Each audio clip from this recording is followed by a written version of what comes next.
Hey, it's me, Vicky Marie, with a cup of tea in the love mug. Trying to keep the love going.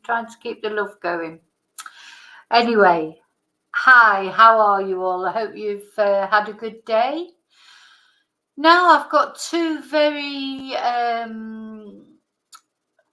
interesting and mysterious and very sad missing cases to talk about to you tonight. And so I'd originally planned to talk about Ana Knezevich, who's gone missing in Madrid, that we've talked about before, and I've got some updates on her. And then Claire, is she still here, on her first comment that she made when she came on the chat earlier, as I was just about to sort of start the stream, I saw your comment, Claire, saying about Levi Davis, and I thought, oh gosh, yeah, what, has there been any progress on Levi Davis? And of course, I started looking into it, and then once you start looking into something, I found out all these things that I hadn't known about Levi.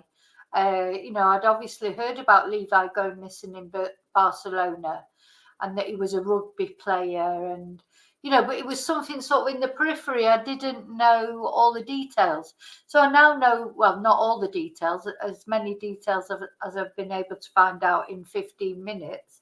And oh my god, I just didn't realize that was the case was what it is.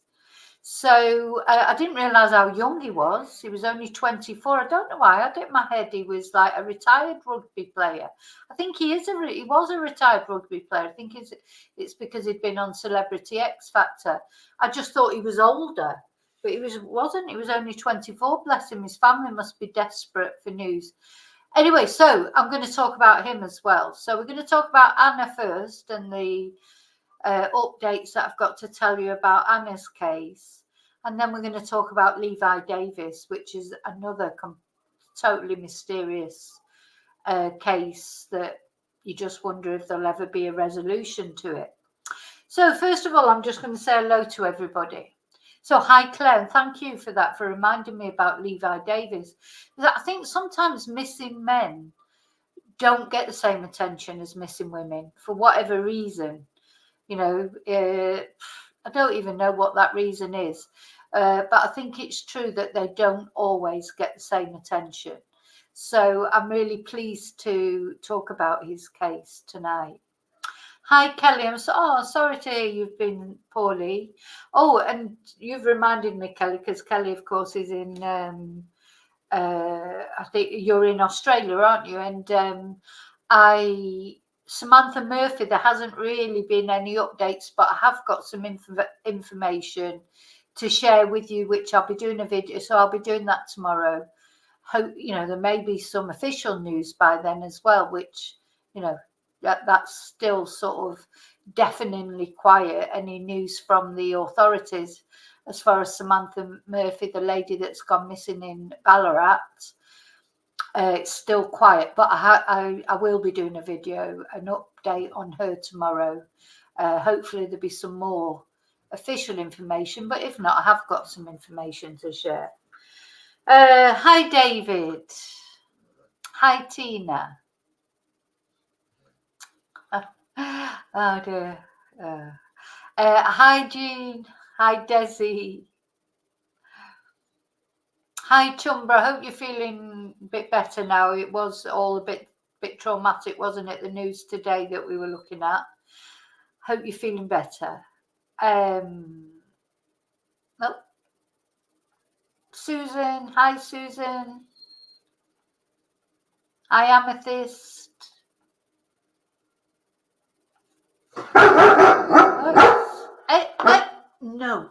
No. The big dog's down here at the moment, so you know what she's like when she starts barking. Claire's back. Hi Claire. Yes, please press the like. Thank you. Hi DMV.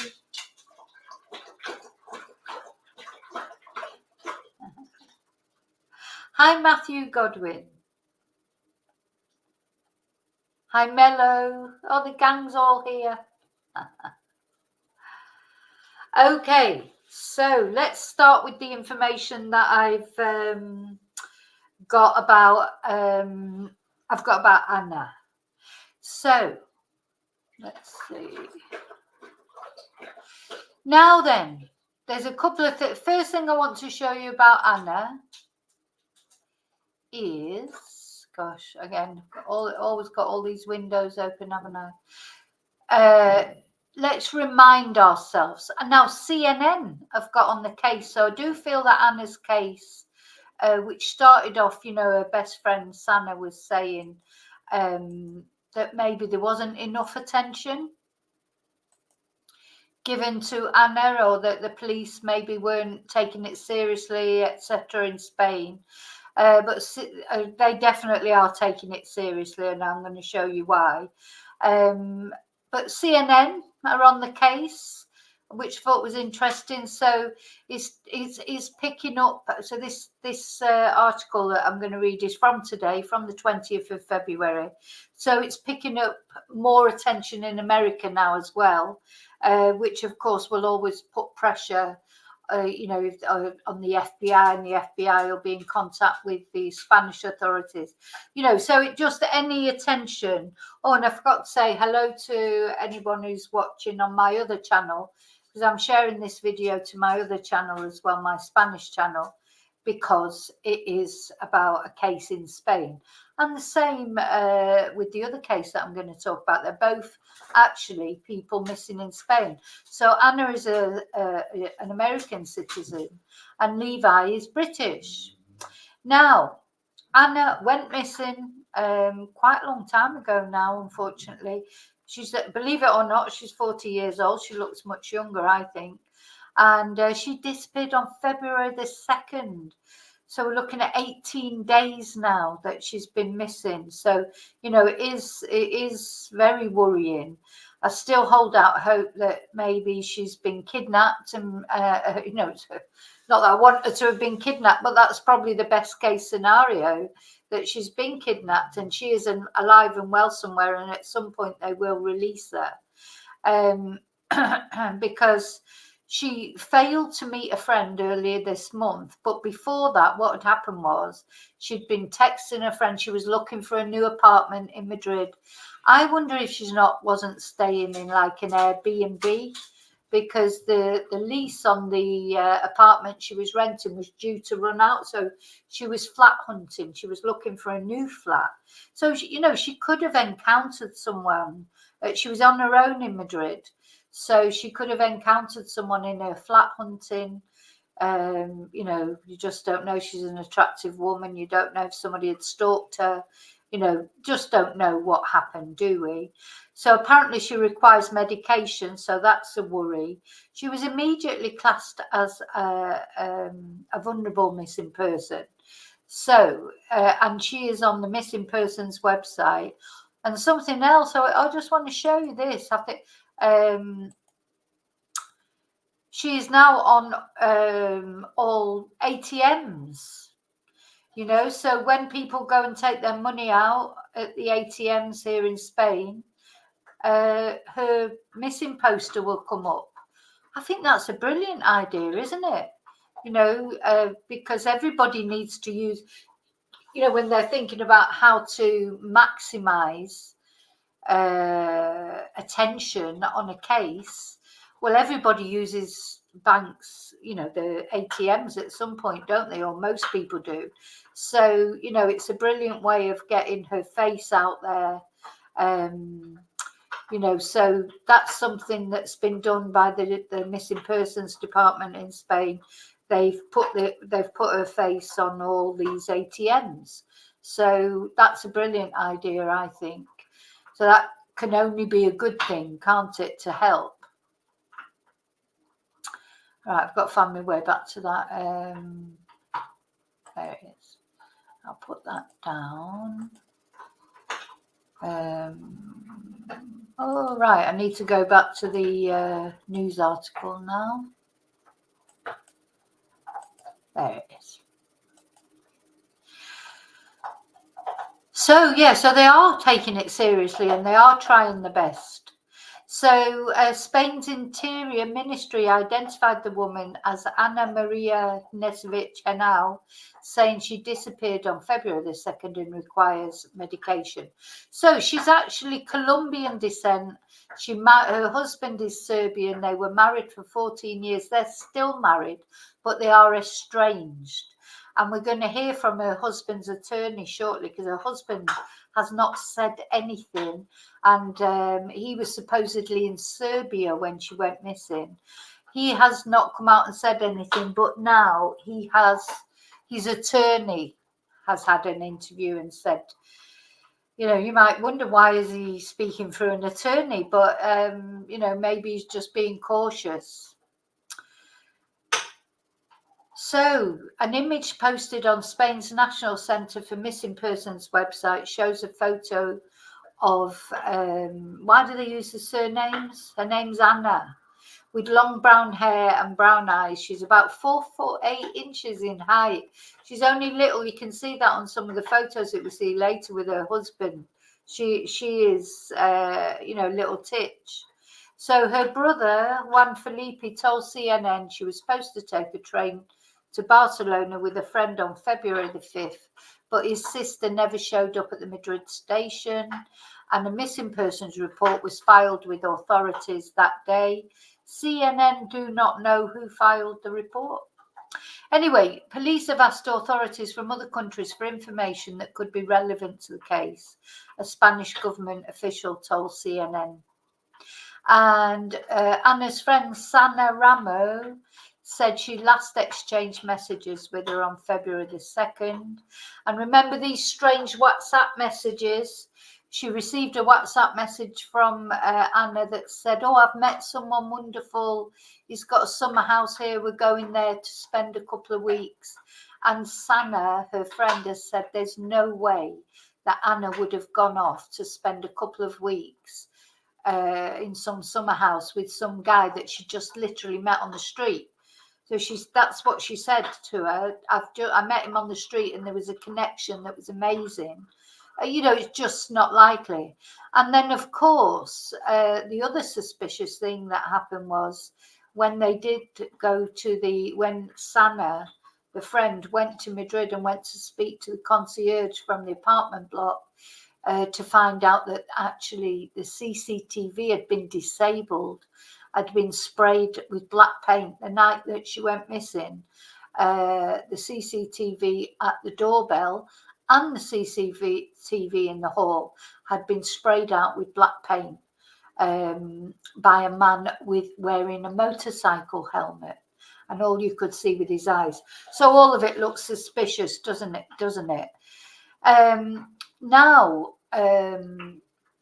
the judge originally, when the police first went to the Spanish judge to ask for permission to, check her phone data and, go into her private things, the judge refused permission because he said there was not enough evidence that been foul play. I mean, how much evidence does he need?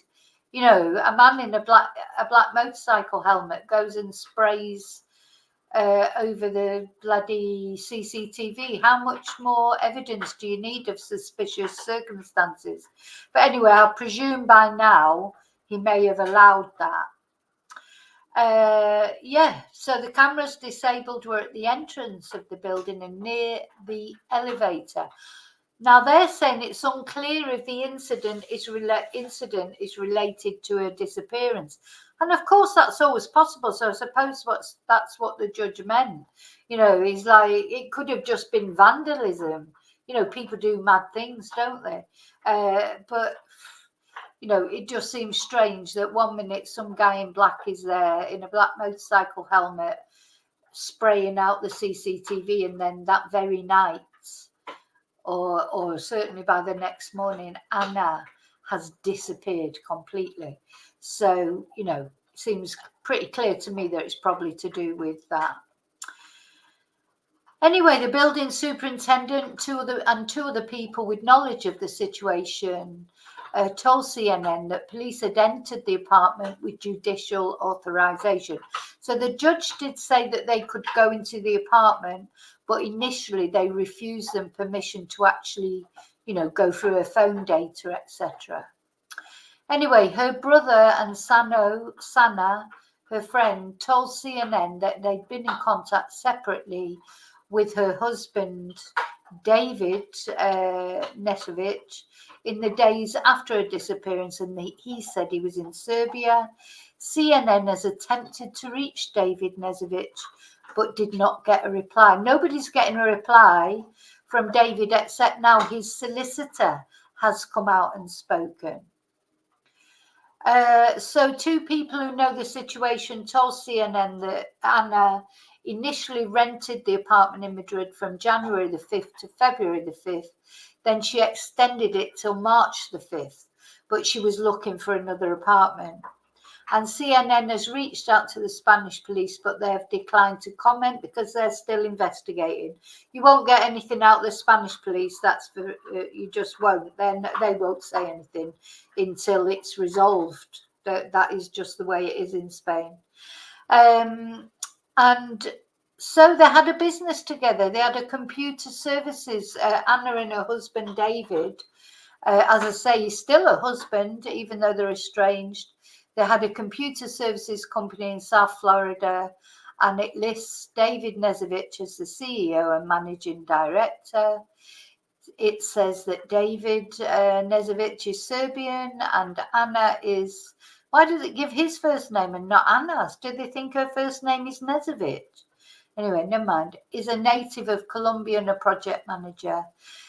CNN has contacted the company but did not get through to anyone. The US Embassy in Madrid had no comment on the case and cited privacy restrictions when asked by CNN.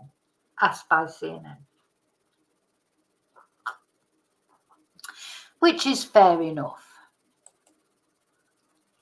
So what we're going to listen to now, let me just come back, make sure you're all okay. Oh, hi, Jim. Not seen you for a little while. I hope you're good. I hope the goats are okay. Hi, Ocean. I think I said hello to Mello. I think I did. I think I've said hello to everybody else. As always, sorry if I've missed you. There's a lot of food talk going on. I've had curry today. Right. So let's have a look now. What Anna's husband's solicitor had to say, and let me know what you think.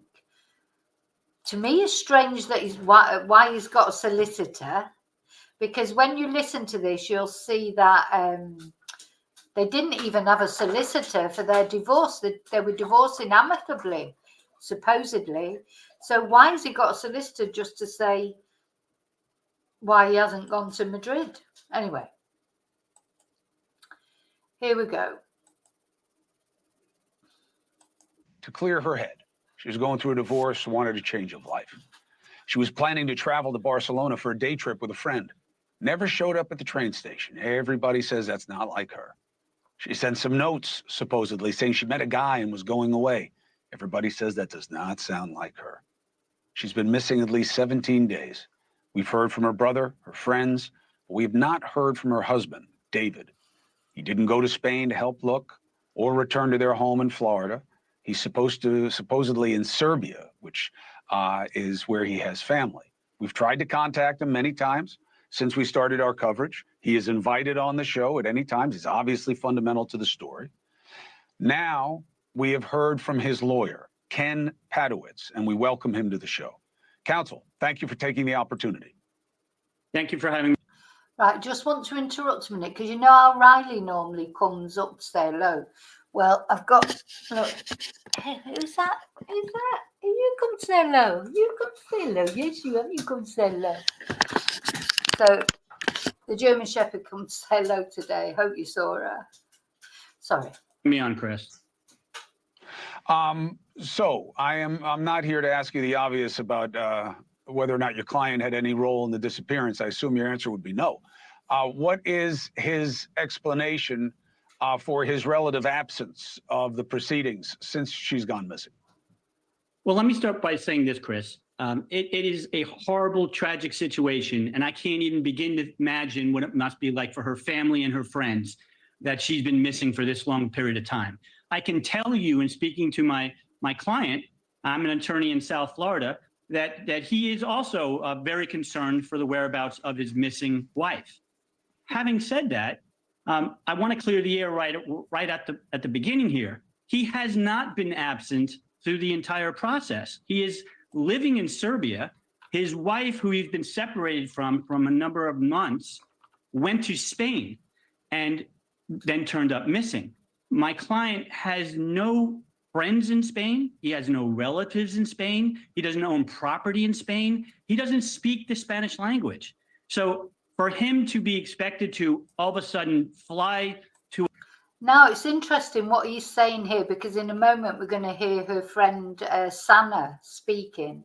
Because he said, no, he's in Serbia. He was in Serbia. Why would, blah, blah, blah, blah, blah. But Sana says that in the beginning, he was not in Serbia. He was in Florida. So, and then he went to Serbia, or he said he'd gone to, it's not clear. I mean, I'm not casting aspersions on him. I don't know, that he had anything to do with it, but it is all a bit, his story is a little bit mixed up. But I do think that maybe it may be to do with someone from that actual apartment complex as well. So, we can't always think it's the husband, can we? It's just, statistics tell us that it normally is, but of course it isn't always. So, we have to keep an open mind until we know for sure. To another country that he hasn't been in, and to attempt to do something there doesn't seem very productive. What he has been doing is he's been in touch with authorities. He's spoken to the police in Spain a number of times. I have returned and reached out to the FBI here in the United States and let them know that we are available to aid in any way. He's aided the Spanish police in giving them information on credit cards, on attempting to hire a lawyer in Spain, and do all sorts of things to aid the authorities in searching for his wife. And in terms of his not going to Spain, you don't find that unusual? Listen, I think it's a very personal matter. They were separated now for approximately 4 months. They were in the process of working amicably together to sell off their properties. There is no bad divorce. A divorce requires attorneys, and it's a legal process. They had not even hired lawyers. In fact, they were talking amongst themselves about hiring one lawyer to handle the divorce. So it wasn't... Yeah, so what he's trying to say is that their divorce was so amicable that they hadn't even hired lawyers for the divorce. And they were talking about hiring just one lawyer to deal with the divorce, not one each, because it was so amicable. That's what he's saying. So then, which is fair enough, but then why hire a lawyer now then for this? Just to say whatever, he could have come on and spoken himself. I don't know what his English is like. I presume it's good if he's got a business in America. Maybe he just felt a bit uncomfortable about giving an interview in English. It won't be his first language. I don't know. Amicable situation. It's a horrible thing that this lady is missing. And again, my heart goes out to her. And I know my client is very concerned about it. But he has been aiding the authorities and helping them in any way he can. I don't know if it's reasonable to expect that he fly to another country that he doesn't know the language, doesn't have a place to stay, and somehow that's going to make it a better search than it is already ongoing. Was he aware that we've been trying to reach out to him to let him tell his story himself? Yes, he originally... Look at Cuomo's face, like the guy who's interviewing, he's like that. You can tell he's like thinking, the husband did it. But, we shouldn't think that. We should not think that, because we do not know that he had anything to do with it yet. When he retained me, he had started to get these contacts from various media, and we decided at that point that he should remain out of the media and just continue to do help the authorities, whatever questions they had in whatever way he could help. But it comes to a point when this false narrative that there was a hotly contested divorce, which just is not true. That was located in a Fort Lauderdale police report, and it was not accurate. And so at some point, we felt it necessary to come on and to tell the world, hey, listen, this is a horrible, tragic situation, and we hope that she is found sooner than later, of course. But my client has nothing to do with her disappearance and was not even in the same country. What does your client have to say as to why they were getting divorced? Well, I think they just basically grew apart, is what my client told me, that they basically had been married for approximately 13 years. They were successful in business together, and they were successful financially. So there wasn't an issue. In every divorce, you have to divide assets. This wasn't an issue. They were in. Now, I have to say, in the husband's defense, when Sana, the best friend, talks, I don't think Anna had ever told any of her friends that she had any problem with her husband. Not as far as I know, anyway. You know, from what they're saying so far, maybe there are things, you know, that can't be talked about because of whatever investigation's going on. But generally, any friend I've seen talking about him, they have not said that Anna said she felt scared of anyone, or, you know, that, which doesn't mean to say she wasn't. I'm just saying there's no evidence, if you like, you know, there's no friend on there saying, oh, yes, she said that, you know, she was terrified of him or whatever. So, you know, but that doesn't mean to say sometimes people don't say anything, do they? In the process of selling properties and doing exactly that. And again, if this was a contentious divorce, which it was not, you would expect parties to hire lawyers and there would be ongoing litigation. There was no such thing was happening at the time of her divorce. Hey, thank you for watching. Please go to newsnationnow.com. So that was the interview that Cuomo, this guy, did with his lawyer. So that everybody's been trying to interview the husband and nobody's managed to get an interview with the husband. But they did. News Nation seemed to be getting most of the interviews at the moment. But so they managed to get the interview with the solicitor.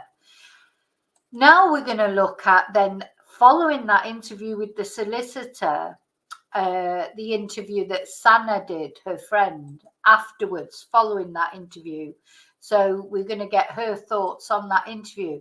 Now, something I want to say is I have been in touch with Sana to offer her sort of some advice of how to deal with Spanish authorities, etc. And she has replied. She was very nice. And because, you know, I made a suggestion, because in Spain, they're really hot at the moment on any gender violence, because Spain had a bad record of domestic violence, a terrible record, to be honest. And there's been real efforts to change this, you know, and without going into all the details of what, you know, it's like if there's any incident of domestic violence, gender-based violence of any kind, they step on it straight away, and they're instant penalties. It's a sort of the trouble in Spain is everything's complex. It's always a complex system, but because they're so hot on anything to do with gender inequality at the moment. So I gave her, you know, well, I said I think they should contact, you know, the prime minister, because he's really hot on it, and he's in Madrid, of course. His party is in Madrid. Also, there's the Equalities Department. Being in Madrid, all the political bases are there. So I gave her some contacts, and she's replied to me. She's been really nice, and I just said, you know, I just hope. I told her that I'd been sharing attention through any of my social media, and you know, at the end of the day, there's nearly 3,000 people on this YouTube, but of course they're from all over. But then on my Spanish YouTube channel, there's also nearly 2,500 people, and Facebook, etc. So you never know. Some of them are in Madrid, and somebody might know something. So anyone who can share any information, obviously, but especially in Spain, is going to be helpful. But she was very nice, Sana. I really feel for her, because I think she feels like she's trying to deal with it all on her own. And she's finding the problem with the language barrier, etc. Anyway, so this is her response now to that interview. In his estranged wife's investigation, how does that comment from the attorney land with you? Do you have any concerns about the husband at this point?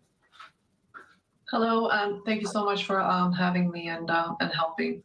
I just know what he told me. I had contact with him a few days after we learned that Ana was missing in Spain.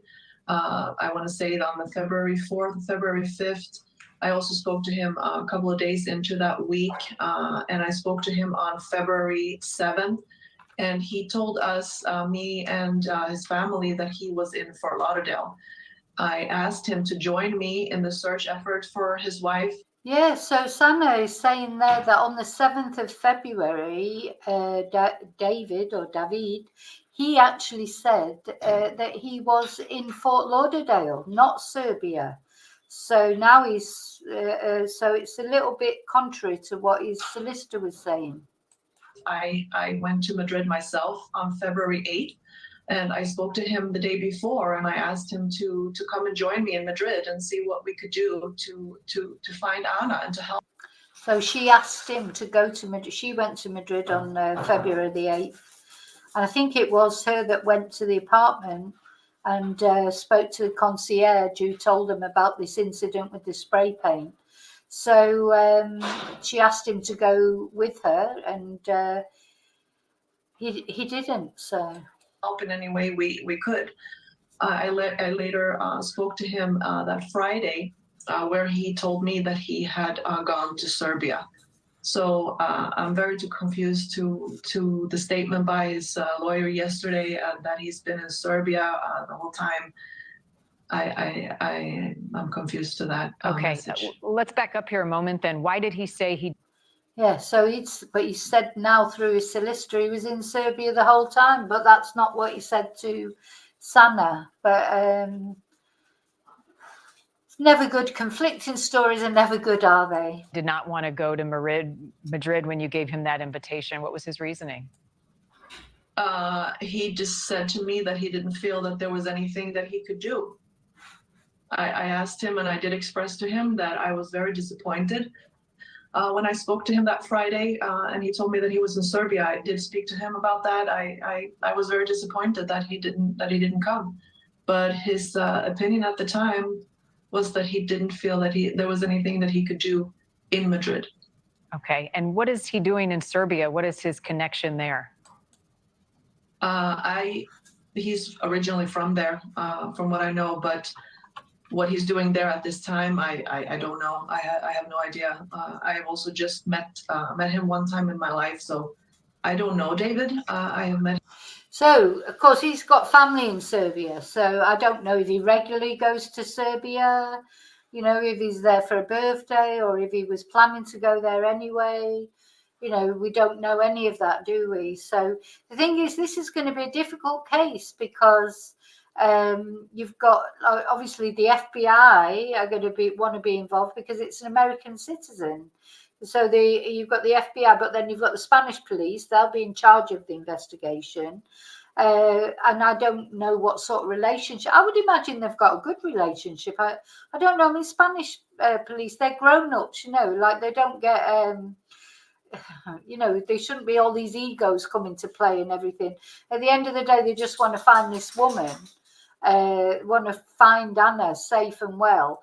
I don't think they'll get like the ego things in this. I don't think so anyway, because I think what it'll be, there's bound to be a little bit of it, I suppose. But I don't know, they're just Spanish and more grown up. I don't know, grown up about things. So Sana was saying there that she doesn't actually. Oh, here's Riley now. Yes, it's Riley now.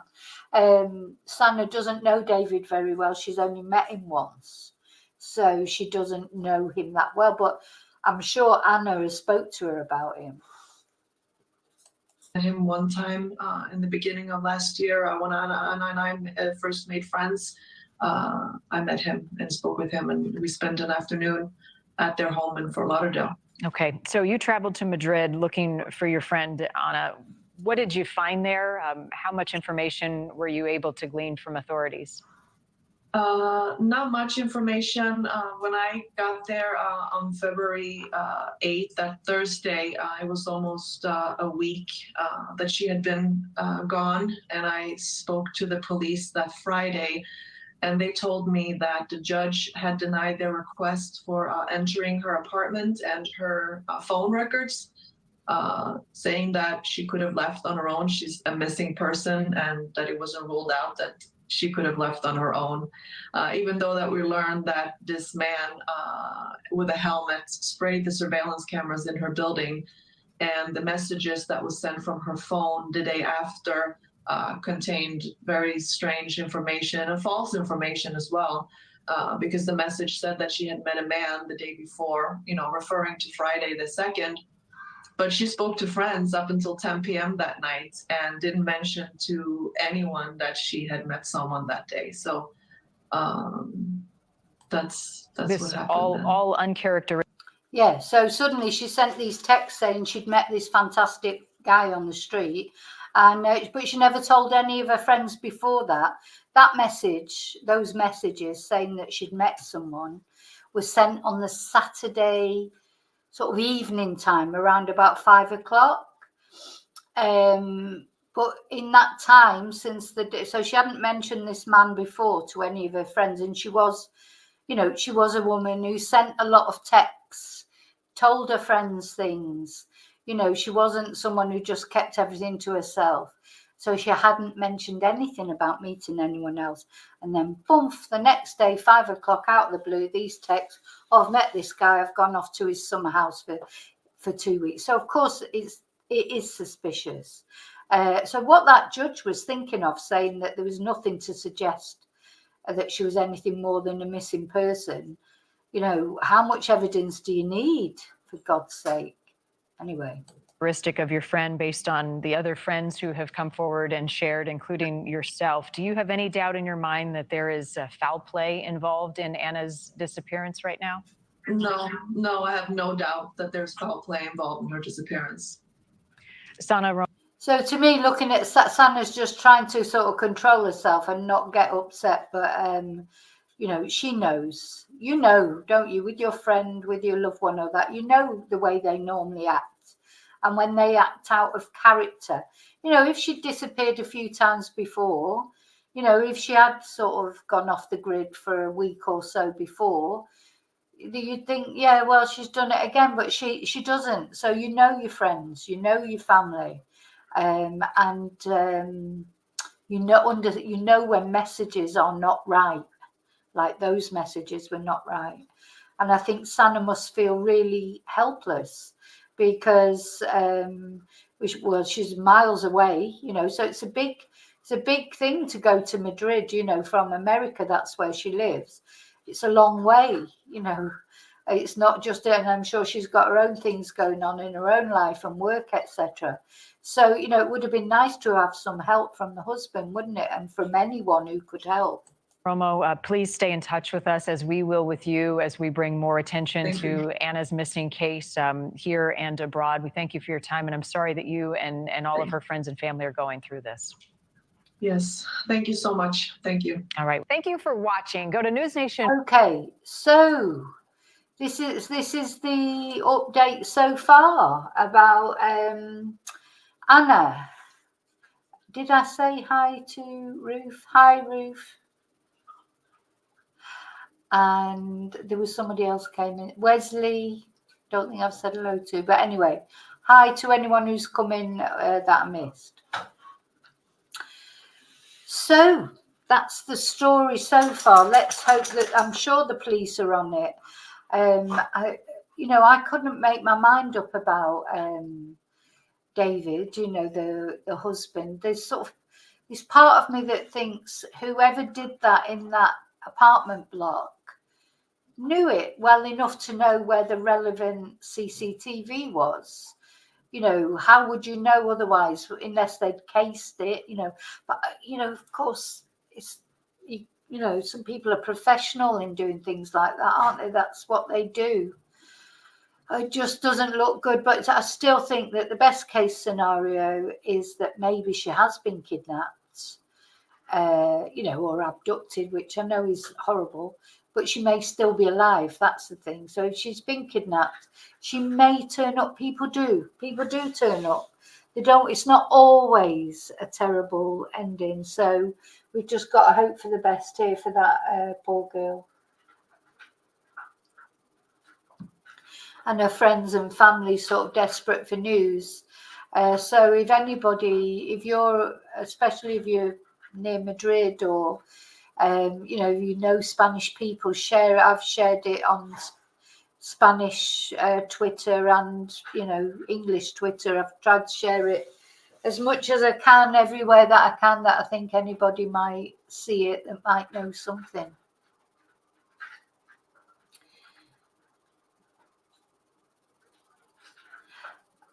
What's that, Jean? You're saying Die Happy Vicky is doing something tomorrow.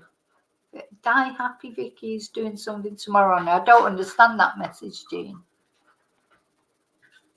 Do you mean that I'm doing something on Samantha tomorrow? Yeah, because of course the other person were, you know, agog, wondering what's happened to is Samantha Murphy. But I am doing a video on Samantha tomorrow. Whatever happens, I'm hoping for some more news, official news, because of course at the moment the police, they're so quiet. It actually does make me feel that they must know something, because to be so quiet, you know, they're not even sort of coming out and doing a conference asking like for information or for you know, anything. They're just not saying anything. They're so quiet. It's unbelievably quiet, the police, I think. Yeah, die happy, Vicky. But you know, the of course everybody's active on the Facebook groups and everything. They're going to do, the locals are going to do a search this weekend, going back out searching. They're organising search parties, etc. So they haven't given up with the actual search, but the police are not searching at all in that area where Samantha is supposed to have gone jogging, gone missing. There's no searching going on by the police. So, yeah, some update tomorrow, yeah. You know, believe me, there's no official update, but I've found out some bits and pieces. I can, you know, at least put a video together. Do you know, I haven't even been able to put a video together, like, because there was just nothing to say. That's how quiet it's been, but not, I have got some things that I can say. So then that's it with Anna. That's all we really know about Anna so far. Hopefully we'll get news. I don't know what, you know, I think the Spanish people, police do play their cards very close to the chest. So I wouldn't expect much from the police themselves until they actually arrest someone, to be honest. You know, they are very, you know, if we get frustrated with the Australian police or the British police, the Spanish just definitely won't be, you know, apart from actually putting out the request to find her, you know, and her face all over everywhere, the ATMs, etc. All their investigations will be going on behind the scenes. They won't. I'd be very surprised if they give out any information. But I will keep looking, you know, because I can look on the Spanish news things as well and see. But they're talking about it. They're talking about the disappearance, but it's just really the only information that's coming that I've found on the Spanish news is just what we'll get more news on News Nation, really, because we get the actual interviews like with the solicitor, etc. And those sort of things won't appear on the Spanish news because they're not in Spanish. So her brother has been talking on some radio stations, but in Spanish, because of course Anna was Spanish speaking, being Colombian. So he's been speaking on Colombian radio or Spanish radio things, but of course there was no point in me playing those because then, you know, there'd be a language problem. Maybe I can find a way around that, I don't know. Okay, so what I'm going to talk about now, I don't want to talk about Peter Folding, Susan, at all. Thank you, sorry. What I'm going to talk about now is the guy that Claire mentioned. The poor guy who went missing in Barcelona. Now, I don't know if any of you know about this. But I'm so glad, Claire, that you mentioned it. Because when I started looking into it,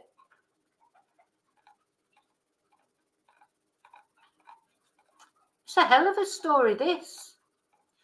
And his poor family, I don't know if they're ever going to get answers. But this guy is Levi Davis. Let me get a picture up of him. I'll put a couple of windows down and I'll get some pictures up of Levi Davis. So I don't know if any of you know about this case. As I say, although I knew about it because it had happened in Barcelona, but I didn't know the full details. Now, Levi, let me put the picture up so you can see him.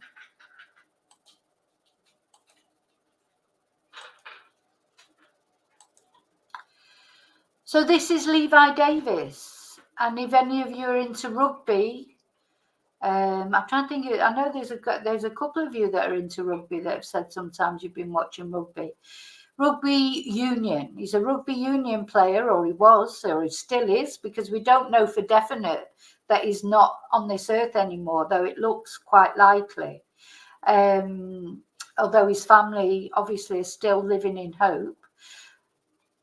But he disappeared on the 29th of October 2022. So not last year, but the year before. And I didn't realise how young he was. He's younger than my son. He was born on the 12th of March, 1998. So he was only 24, I think, when he disappeared. I'm going to have a little look. I'll put his photos up so you can have a look at his pictures. Now, he's quite sort of, I didn't realise this story was so intense, but he's an English rugby union player who played as a winger, and he is suspected to have drowned. So he's as famous for his personal life as he is for his professional career, because he took part in the X Factor Celebrity in late 2019 as part of a group, along with some other rugby union players, and they came 5th in the competition. So I don't know if any of you watched that. I didn't watch that X Factor Celebrity. I haven't watched X Factor for years, to be honest. So in September 2020, he came out as bisexual, and this made him the first professional rugby union player to come out as bisexual while still playing. And he then released a single called With Me under the name Leda on the 14th of September 2022. Now, there's a few other things happened. I'm reading from Wikipedia here, but there's another few things that I'm going to tell you about in a bit that aren't included here. But let's just read out what's on Wikipedia for the nuts and bolts of this case. So in November 2022, he was reported missing after his former rugby club issued an appeal for information on his whereabouts. and he was last seen in a pub in Barcelona in Spain. If you're still there, you'll probably know about this case. On the 29th of October. And it says here, the way they put this, his passport was located at a Barcelona port in November 2022. Where it was found, I don't know, just says his passport was located at a Barcelona port in November 2022. Now, he is suspected to have drowned in the sea near the commercial port in Barcelona. As a person matching his description, I mean, this is weird. A person matching his description was found drowning around the time of the disappearance. So somebody was seen drowning who looked like him, but when they attempted to rescue the person, they couldn't rescue them, and the body was never recovered. I mean, how mysterious is that? So somebody looking like him, somebody looking like Levi, was seen drowning in the port, but they couldn't get to him and get him out of the water, and the body just disappeared and has never been found. So it's a very, very, very mysterious, I think. And then the more you look into it, something maybe Claire knew, but I certainly didn't know. That's right, there's CCTV footage of his last sighting somewhere. But look, did you know about this? So he made a video because he made some accusations. He made accusations that he had been filmed by somebody famous while they were, having intimate relations. Now, who is it who's accused of filming people when they're having intimate relations? Who is that? Do you remember? I mean, I'm not mentioning any names, but there was somebody recently sacked from a television program because of rumours of filming people in intimate situations and blackmailing them with these videos, wasn't there? Now, I couldn't possibly say that this is anything to do with it. But what we're going to look at is what Levi had to say. So then I found this, which is, I didn't know anything about at all, which is this article, and it's his last video. He made a video before he disappeared saying that his life was in danger. So this promising young rugby player who dabbled in reality television, 24-year-old Levi Davis, had the world at his feet. So on October the 29th, 2022, the former Bath player was in Barcelona, having just arrived in the Catalan city following 8 days in Ibiza. Travelling to the Mediterranean island to chill following several setbacks in his rugby career, mainly injuries. It would be here on October the 25th where Davis would post a chilling revelation on his personal Instagram account. Starting the video, Davis says, "Hello," and we're going to watch the video, but this is just what they're saying. He says, but we're going to watch him say it in his own words. "Hello, my name is Levi Davis, and my life is in danger." Whilst this statement alone cut to the bone, causing grave concerns about his immediate welfare, the details that Davis would go into felt like something out of a Hollywood hostage film. Reaching out to those in his life, speaking slowly and clearly, Davis went on to say, "This is a call to my friends from school, university, and my colleagues in rugby. This is a story about police corruption and government corruption and also organised crime. I ask, no, I beg that you share, but that you listen and try to understand what I am telling you. So, having clearly outlined the imminent danger he was feeling, Davis began to explain how the situation he now found himself in began. This all began in London, he said. After the X Factor, I had many new friends and many old ones who started when I was speaking with a friend, what I would now call an acquaintance.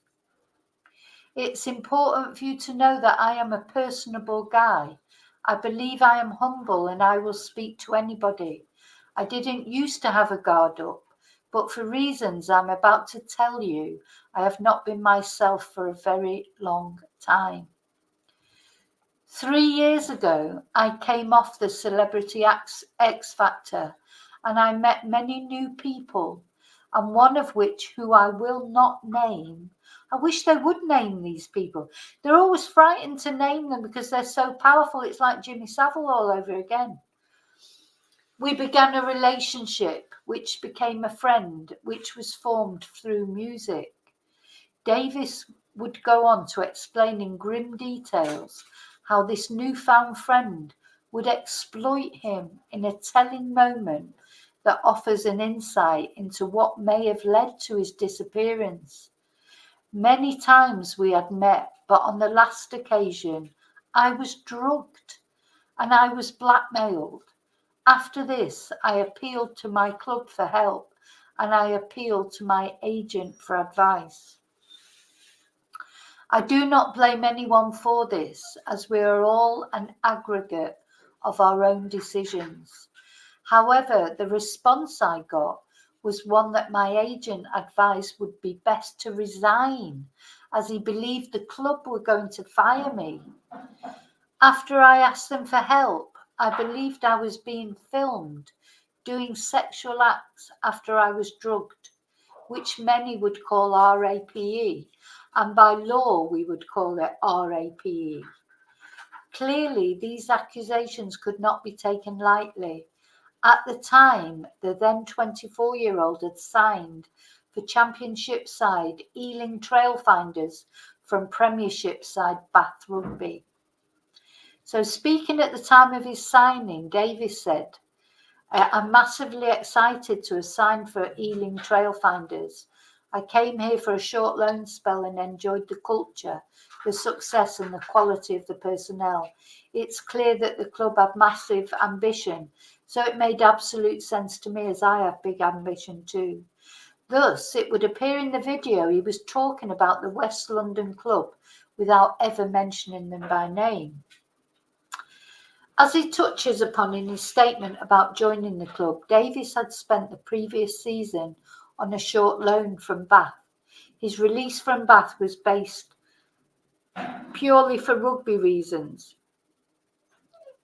with the club saying they supported his time on X Factor, during which time he performed as part of a group with former England international Ben Foden and former Scotland international Tom Edwards.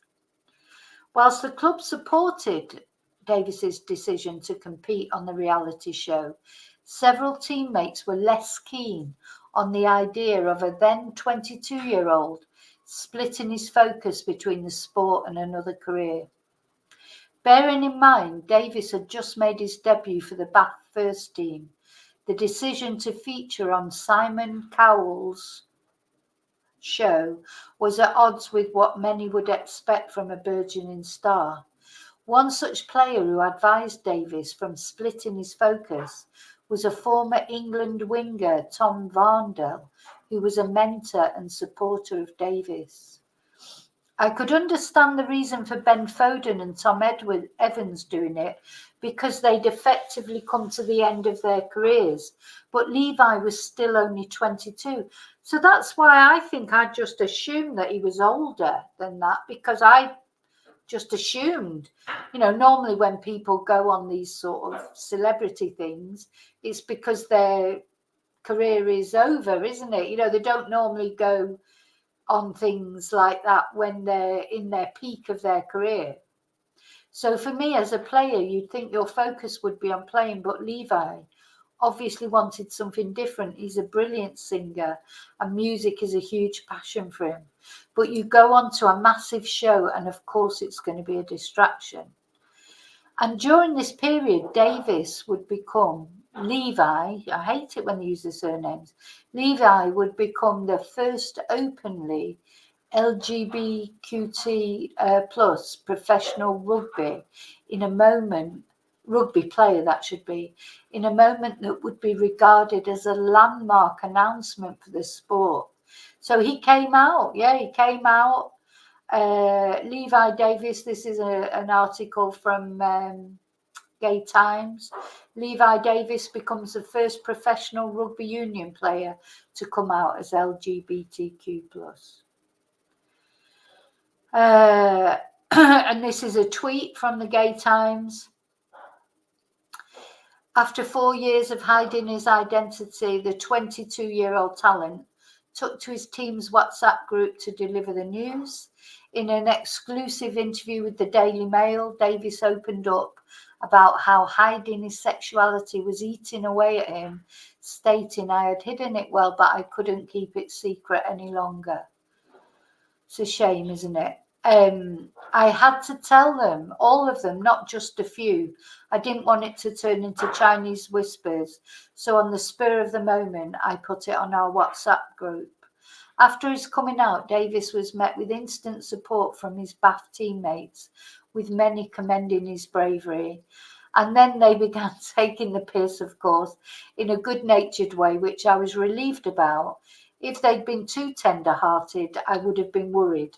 I'm still a rugby player after all, Davis says. Before coming out, Levi felt the need to overcompensate his manliness in order to keep his identity hidden, saying, I felt I needed to be this macho man, which I still am, but I felt like I needed to reinforce it more. So anyway, you can read the full story by Googling it. So whilst Davis clearly states he spoke to the club that he was facing challenges, he felt the support was not there by saying, after this and a lack of support, I was not myself. I was searching for belonging. I was searching for help. I went to the police and I asked them, can you help me? I did not understand the full picture at the time. All I knew was something was happening to me and it was not good. In addition to reportedly speaking with the police, Davis says he consulted with friends and family about the predicament he now found himself in. On many occasions, I went to my family and my friends, who also did not understand what was going on. They pleaded with me to find evidence, which I went on a mission to try and find. Many a night was spent wandering the streets of London and wandering the streets of Birmingham. Pausing and taking a deep breath while clearly holding back tears, Davis continued, you may ask, why not just stay away from the individuals who wish you harm? And that is what I tried to do by starting a new life in Australia. But what happened was I was followed there also. What I need you to understand is that with organised crime, it is not one person. It's an aggregate of people. People you do not know, people that get into your life by whatever means possible. Gosh, going into specifics on what he believes. Now, this is what he's saying. I'm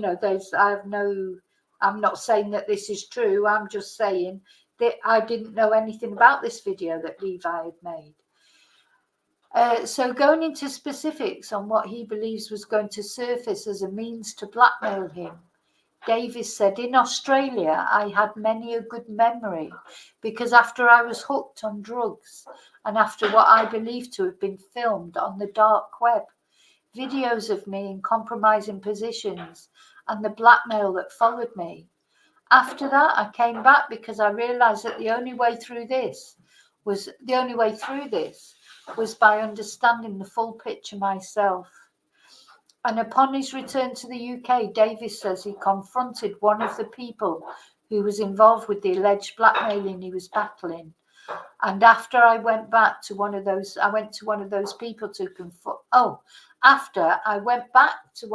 people to conform to their demands, because I was told by them in ways that are not direct but that are absolutely true.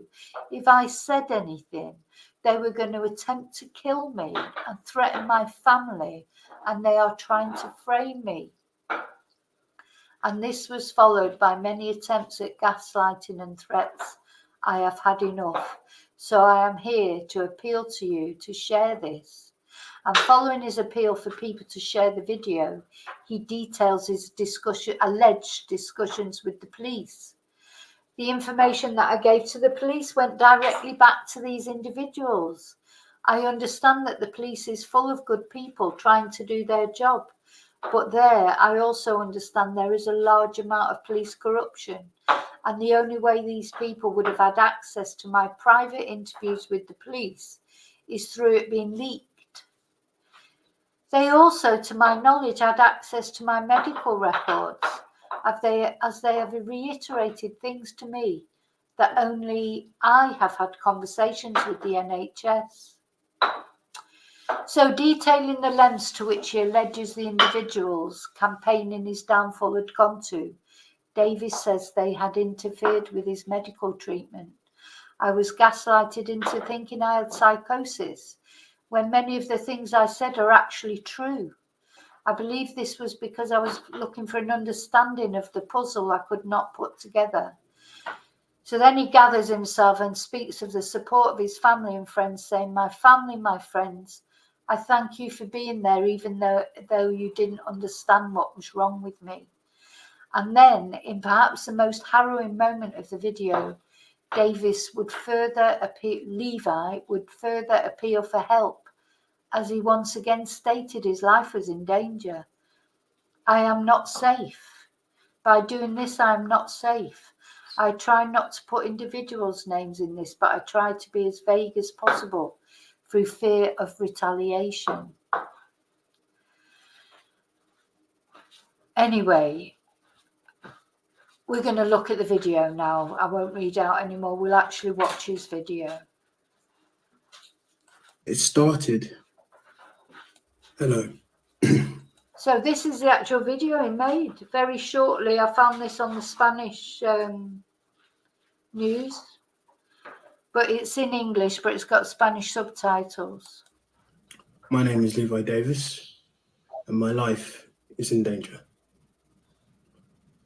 This is a call to my friends from school, university, and my colleagues in rugby.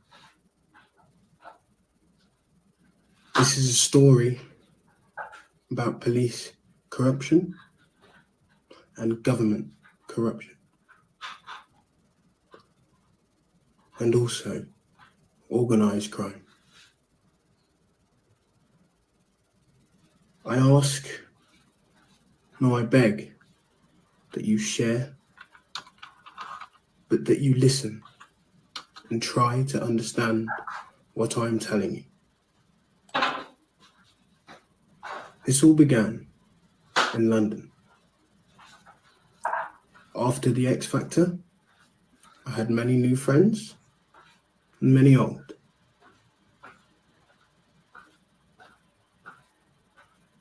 It started when I was speaking with a friend, what I would now call an acquaintance.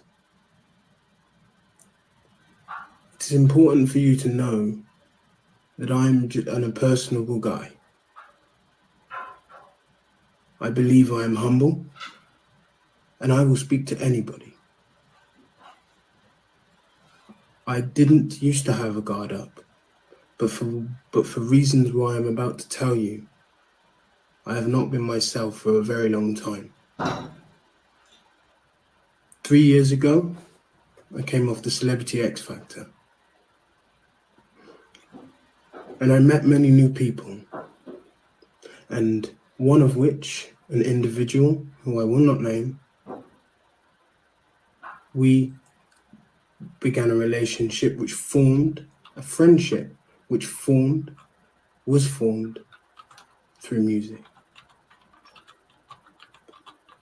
Many times we had met, but on the last occasion, I was drugged and I was blackmailed. After this, I appealed to my club for help. I appealed to my agent for advice. I do not blame this on anybody, as we are all an aggregate of our own decisions. However, the response I got was one which my agent advised it would be best to resign, as he believed the club were going to fire me. After I asked them for help, after I believed I was being filmed, doing sexual acts after I was drugged, which many would call rape. And by law, we would call rape. After this, and a lack of support, I was not myself.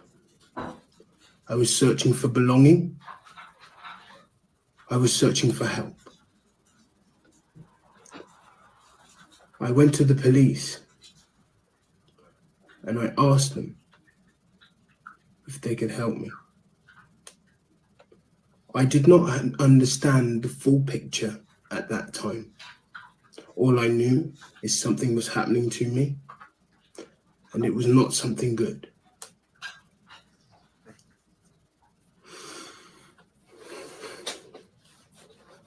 On many occasions, I went to my family and my friends who also did not understand what was going on. They pleaded with me to find evidence, which I went on a mission to try and find. Many a night was spent wandering the streets of London, wandering the streets of Birmingham.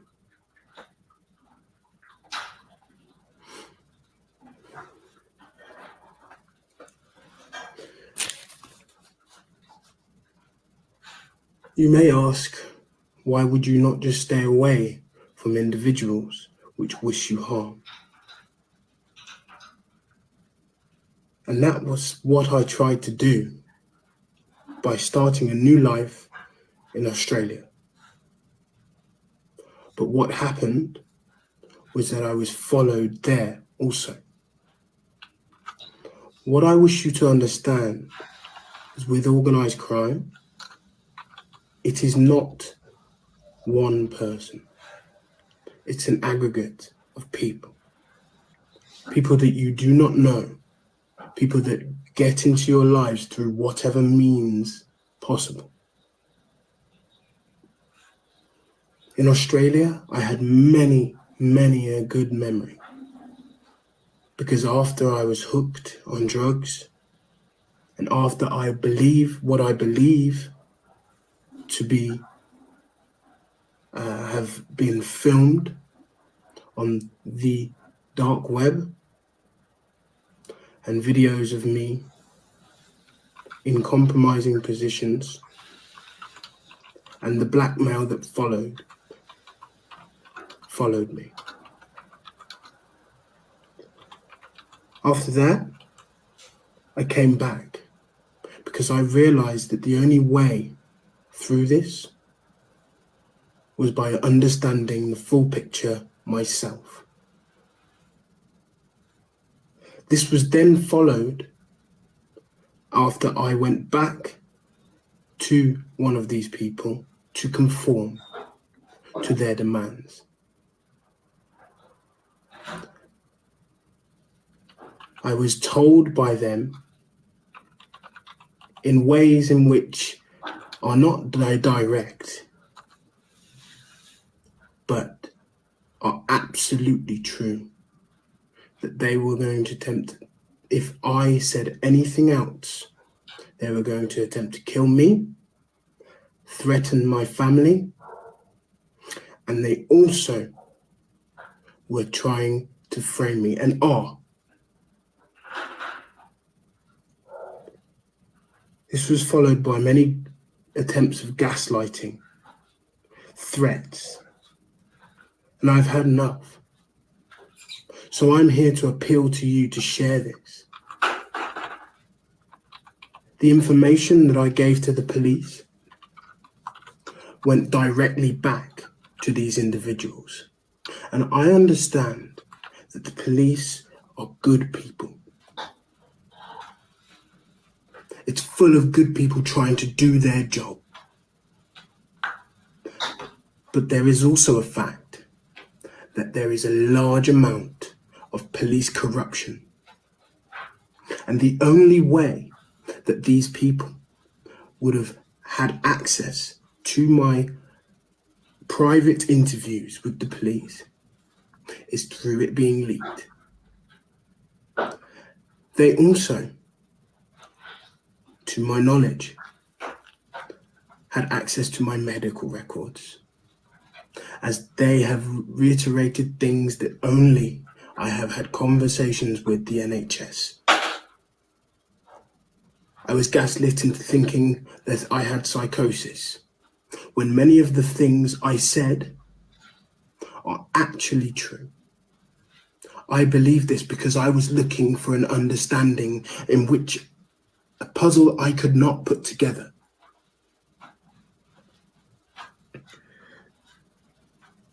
My family,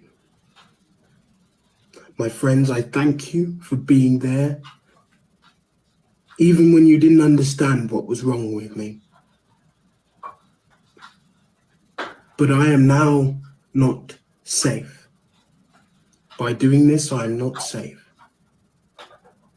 I try not to put individuals' names in this, and I try not to be as vague as possible through fear of retaliation. However, I understand that I am not the only one this is happening to, and that this has happened to. They openly said to me that they will try and frame me with the videos that they have of me and with the individuals that they have inserted into my life, some of which I'm sure I'm still yet to find out they are involved in this. They seek to undermine me. They seek to make me look like I am paranoid, like I am crazy. That is why I have that diagnosis of drug-induced psychosis. This is me taking my power back. I understand that they have videos of me, hence why my OnlyFans makes sense to me. Many years ago, I would not have done this, but I am sofa surfing. Through the amazing network of friends I have, I am so fortunate and I'm so thankful to the Samaritans for my rehab in Canberra, Australia, and also to Men's Link for counselling me and allowing me to see this for what it is. I do believe that this is a lot bigger problem than just me. Hence why I risk my life to do this. Now, after this, they will throw everything they have to make me look and shape me into a corner. And for a while, I was conforming because there was no way out. Conforming to try and understand their demands. In a corner, I was riddled with confusion, which is their intention. A metaphor for this would be being in a corner in the fetal position. That's what I was, scared. On the surface, I had to look normal. They told me to look normal. Videos in which they could get money from me on the black market, on the black web, I don't know, dark web, whatever you want to call it. I'm no expert, but I do know what happened. Shaping me into positions in films, shaping me in role play, all in the name of companionship. But these are not my companions. These are not my friends, although they shape as them. But as a man of God, he did not give me a spirit of fear. He gave me a spirit of hope. And that is why I am posting this today. I hope that as my friends, you can share this and ignite it for what it is. They told me, and they tell me, that they have links to journalists. We don't know, I do not know how high this corruption goes. Are the stories they tell me true? Or is it something to scare me, to conform? I do not know. But they did say that they have links to a government minister. Think about that for a second. They've infiltrated my family. Members of my family, they've threatened my little sisters and brothers.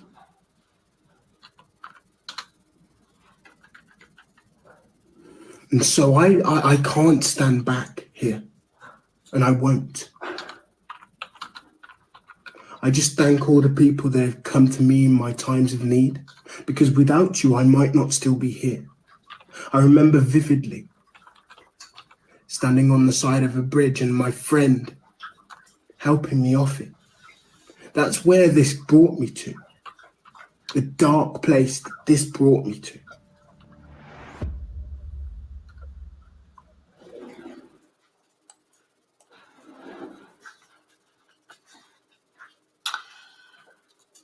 Okay, so it's quite thingy that, isn't it? You know, I found that quite difficult to watch, to be honest.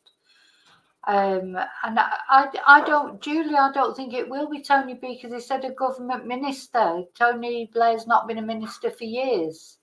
I've got, you know, I feel like I've got my own ideas who it is. It won't be Tony. So he's talking about a government minister to, you know, like when he was saying that, which was 18 months ago. Tony Blair wasn't a government minister then. So I personally don't think I'm not saying Tony Blair's not involved, I don't know, but I don't think that's who he's referring to there.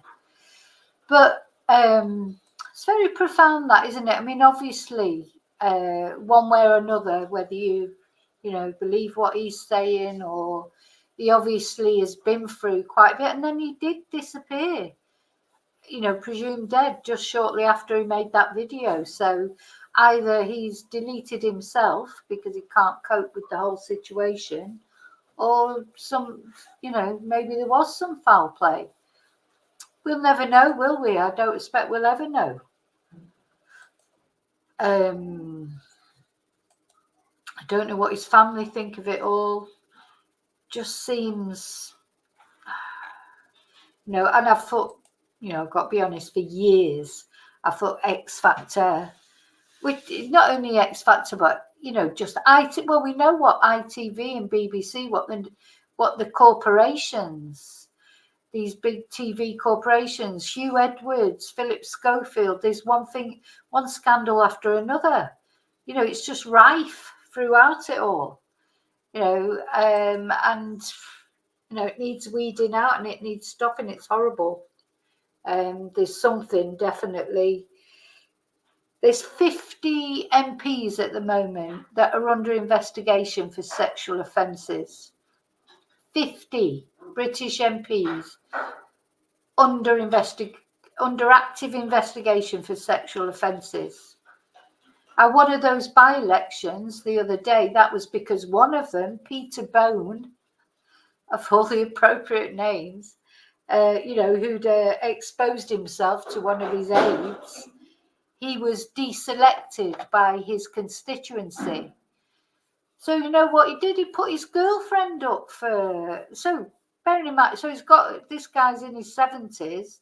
He was caught exposing himself to a male aide, and then when he was deselected by his constituency, he put his girlfriend up as the Conservative Party put his girlfriend up as a candidate.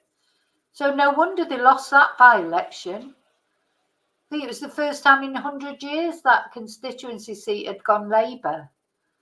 You know, people are sick of it. People are sick of it because I think people are getting to know about it more now. So 50. You think that in Parliament, you know, the people that are making the laws for Great Britain, 50 MPs are under investigation for sexual offences. So there you go. Just yeah, and half of them, like you say, half of the Tory MP. Well, could there be nobody left standing for election? I mean, and some of them are Labour. Don't get me wrong. There are some other, but most of them are Conservative. They just are. It's not a question of whether you support the Conservatives or not. That's just the facts. Because the way the Conservative Party now is just rife with all this scandal and everything, and you know, I thought it was, just anyway. There are MPs standing. There's one in particular. I can't even mention his name because, you know, nothing's been. You know, he hasn't been prosecuted with it. Well, he was prosecuted, but there wasn't enough evidence found. You know, for a violent RAPE, and he is back in Parliament now because the case fell apart because I don't know, the woman just sort of lost her nerve or whatever. So he's there in Parliament telling everyone what to do, and he hospitalised that woman. It was such a violent attack. You know, anyway. So I do, it can't all be, you know, you take Levi's story there, Levi, whatever, whether that was true what he said or not true what he said, at the end of the day, he's disappeared, he's missing, he's drowned probably in Barcelona, and nobody knows really exactly what happened to him. I mean, this is what I mean about the police being quiet though in Spain, because who was he in the nightclub with? Who was he staying there in Barcelona with, or was he there on his own? Let's see if I can find the actual CCTV.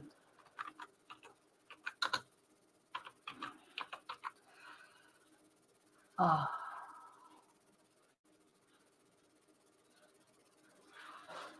Hang on. God, I've forgotten his surname now.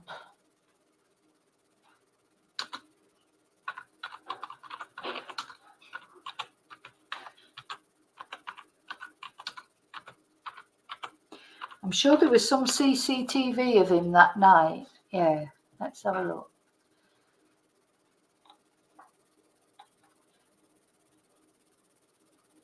So apparently it's being handled by a specialist crime unit. I don't know.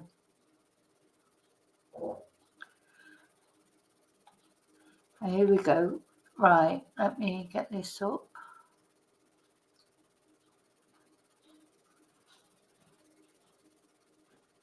Just seems suspicious that, you know, he does that video and then the next minute he disappears. Says he travelled to Ibiza with a friend here, but it doesn't say who the friend was. So the video's taking ages to load.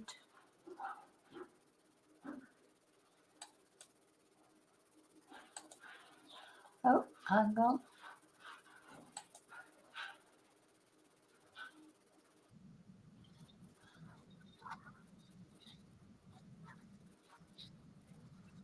Okay, let me share it. It's got a little advert on first.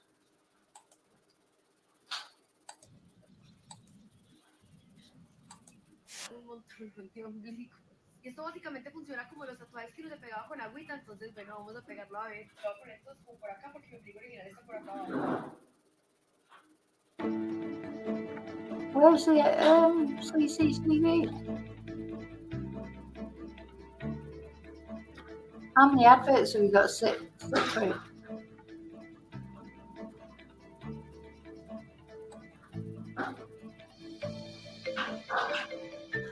Right, that's not going to work.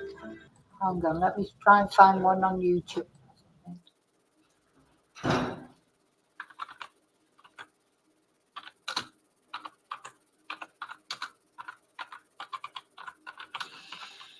Trying to find one without adverts.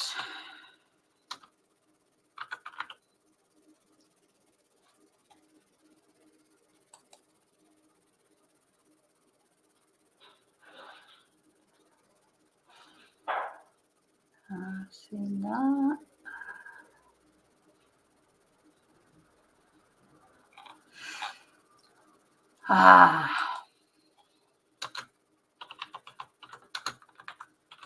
Don't know if I'll be able to find it, or it might take me too long.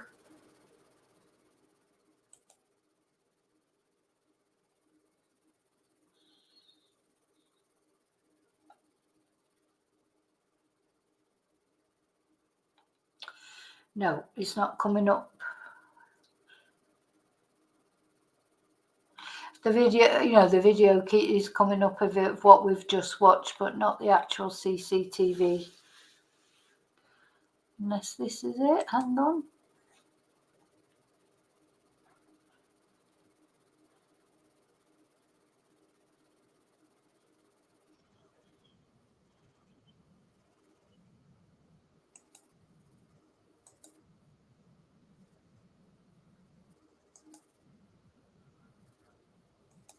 So actually it's not the last CCTV, but it's the last audio message that he sent. Let's have a listen to that. Does sound a little bit final, to be honest, but let's see.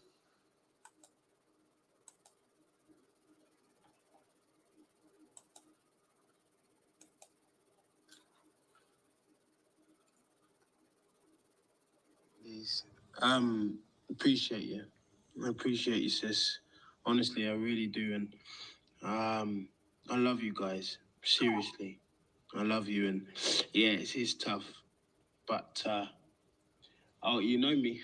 I'm a fighter. You know me, I'm a fighter. And that's what I'm gonna do. Thanks for getting in touch. I really, really, really do appreciate when you guys get in touch. And I'm really sorry. I've always been awful, but especially over this last period, it's been really hard keeping in contact. But no, big love, and I'll catch you guys soon, 100%. Yeah, that was his last voicemail message, but to his family. But anyway, it's very sad. Whatever happened to him, it's very, very sad. You know, especially because they've got no answers, have they? They've got no answers, no definite answers. And I just find it strange that somebody was seen drowning. They were seen drowning, supposedly, but they couldn't get them out. But anyway, maybe he did take his own life because he just couldn't cope with everything anymore. But who knows? Who knows? That's right. The not knowing. I'm going to look into it a little bit more because I honestly didn't know about all that. So I just sort of started looking for some photos of him and see if there was any news about him, and sort of found all that. But I will look into it another time for another video as well.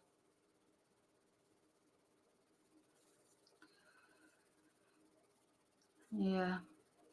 Very sad. Very sad. I think we can all agree on that. I'll just try once more, just see if his family have got said anything. See if there's a recently.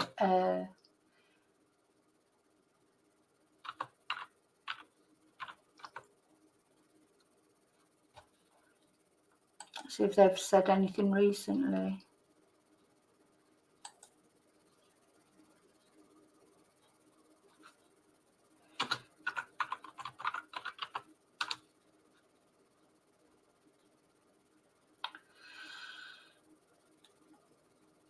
Well, this interview here, they just saying they still live in hope. The family still live in hope. And this was a year after he disappeared. So it was October last year, his mum said. Let's have a look. I might as well, I should share it with you. Hi, Rio.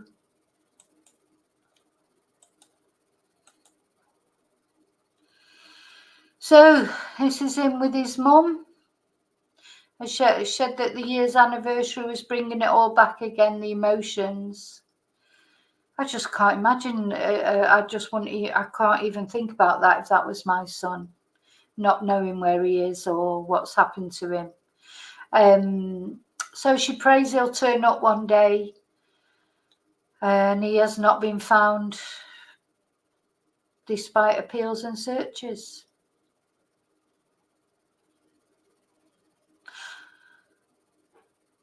So that message that we listened to, that was his last WhatsApp voice note.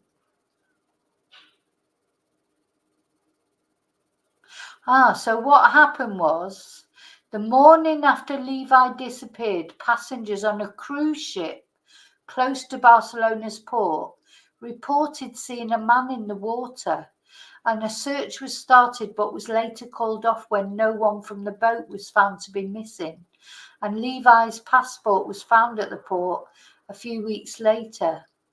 And in May, police in Barcelona confirmed they were investigating the possibility that Levi had drowned and released a video showing officers conducting a boat search of the port area. And Julie, his mum, believes the search with divers should have been called out earlier. And the Mossos d'Esquadra, the Catalan police, told Newsbeat the case is ongoing, but there are no further updates. And it's a case of it being passed to a judge to know what the next steps are. Yeah, so we saw how good that judge was with Anna's case, where he refused to let the police access her private things because there wasn't. So yeah, these the investigations are directed by a judge in Spain, so they have to get permission from a judge for everything. So, dear me, awful. And it's bad enough, you know, if he was in Britain. Let's just play this video and see what this is. It's bad enough if you're in your own country, you know, without the language barrier, without, you know, and we might criticise that, but at least we understand the way they work, or we think we do. But, you know, to be dealing with a foreign country and a different language, different... Hey! So this is the last video he sent. Shh.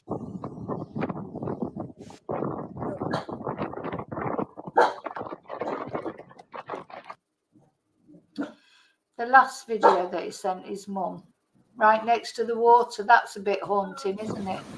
So this is obviously the view.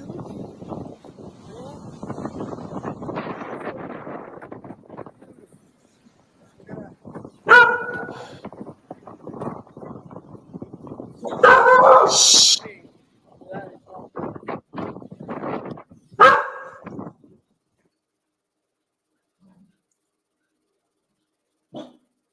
There's the CCTV, is it? There he is.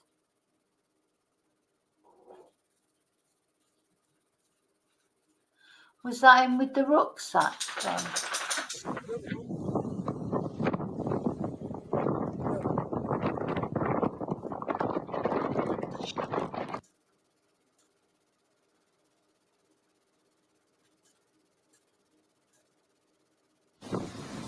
So this is obviously the view.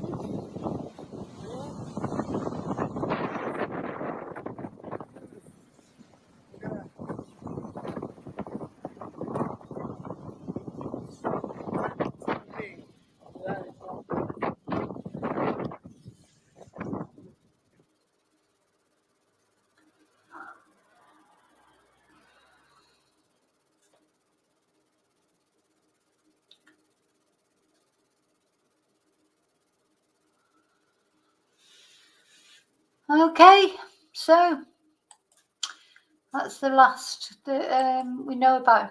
Now, I mean, it's possible that he may still be alive somewhere, isn't it? Yes, it is, Charlie. It's close to where you live.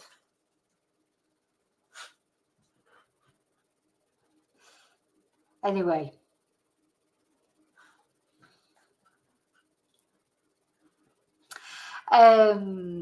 I need to do a video about Julian Assange sometime, don't I suppose?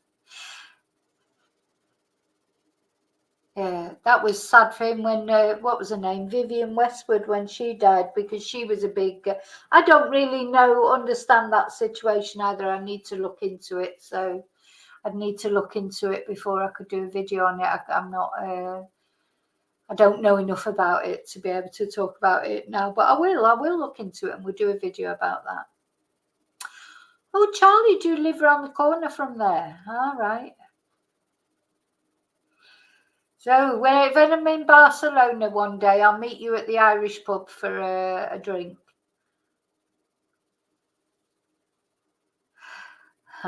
Hi, Teresa. Mello saying hi, Teresa. So I presume Teresa's coming and snuck in and I didn't see her come in. But okay, that's it. That's more or less what I've got to say.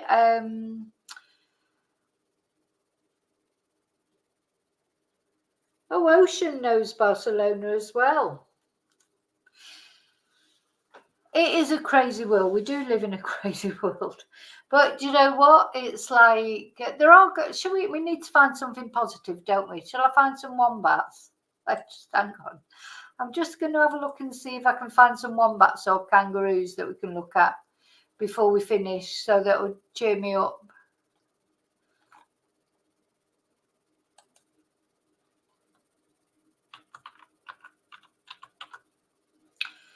Yeah, sometimes you just have to switch off from true crime and what have you, because it is quite depressing.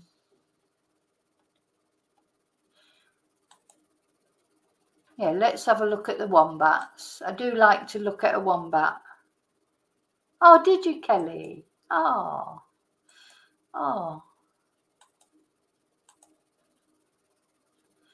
These wombats, they're funny looking little things, aren't they? They are.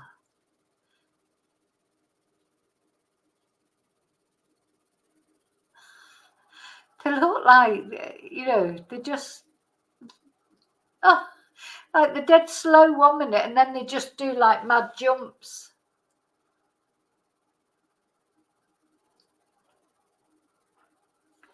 Let's have a look at another one.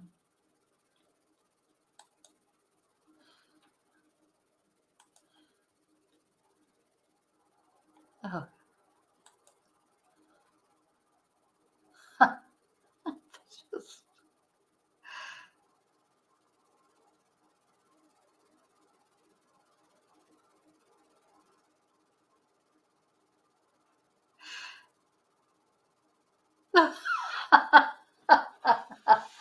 They just fling themselves all over the place. 1 minute they're just there and you think, my God, they're not even going to move, and then they just start jumping around.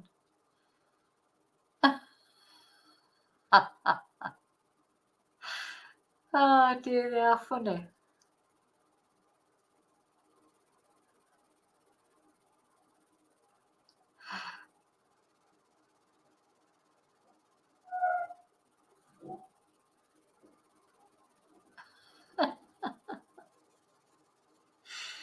could just watch them for hours, couldn't you? They just make they're good time wasters. Oh, look at that. Oh. Oh my God. So sweet. They are so sweet. Let's find one more. One more. Oh, so let's have a look at this. Oh, so they're building a wombat enclosure. Oh, no, let's have a look at a wombat drinking some milk. Little sweeties. Look at their nails, though. Oh, God, my toenails are like that at the moment. It's always the same in the winter. You know, you have to get, and then the summer comes when the weather gets better. You have to get your feet out. You have to go and have a pedicure because otherwise your feet look like that after you've spent winter in your boots. Oh, little cutie. Oh, I want a wombat. So sweet. So sweet. Really sweet. Yeah. They are cute, aren't they? They are cute. Yeah. Yeah. It's honest to God, my turn. I can't wait to get a pedicure, actually. I need a pedicure desperately, but I always think, oh, what's the point? Because I'm just wearing boots at the moment. But I do need one. Okay, well, listen, thank you so much for being here with me. Let's hope some good news about Anna. Though, you know, it doesn't look, again, we just, some resolution for the family. We need to know what happened to Anna. And also, it'd be nice to eventually find out what's happened to Levi. You know, again, doesn't look too as if, you know, there's ever going to be a resolution for his mum, but you just can live in hope, can't you? That's all you can do, really. So, but anyway, thank you for being here with me, because you always cheer me up. I hope you've all enjoyed the live and chatting to each other. And I'll see you tomorrow. Now, tomorrow I'm definitely be doing an update on Samantha Murphy. That's what I intend to concentrate on. We hope some good news still with the little toddler that's disappeared into the river. But again, doesn't look too promising, does it? But that's very tough, that's especially tough with it being a child. But anyway, so take care. I know, Chumba, it was bad today, wasn't it? It was bad, the news. To children, it's always worse, isn't it? But so yeah, remember to look after you. Go and have a pedicure, a manicure, a massage. Go to a spa. Old hippie, if you're still there, did you take your wife for a spa break? You were asking for a Christmas present for her, weren't you? And we said to you a spa break would be good. But yeah, spoil yourself. Do something nice, even if it's just, you know, wallowing in a nice bath. And I'll see you soon. And until I see you again, may your God always go with you. Much love. Night, night. Bye-bye.